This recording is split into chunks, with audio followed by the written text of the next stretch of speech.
હવે આ ઘટનાને લઈને કથાકાર મોરારી બાપુએ દુઃખ વ્યક્ત કર્યું।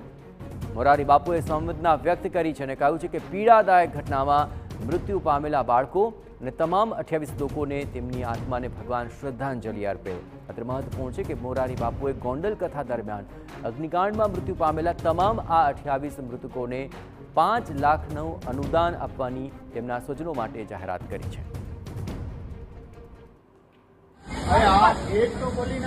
આ જે ઘટના બની રાજકોટમાં,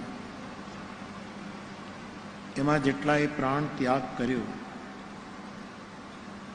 એ બધાના તરફ સંવેદના અને શ્રદ્ધાંજલિ માટે મારી વ્યાસપીઠ, બધા સાધુ સંત, આપ સૌ મારા શ્રોતાભાઈ બહેન અને મનોરથી પરિવાર, આપણા સૌની એ દિવંગતો માટે શ્રદ્ધાંજલિ સમર્પિત કરીએ અને એમના પરિવારજનો અથવા તો જે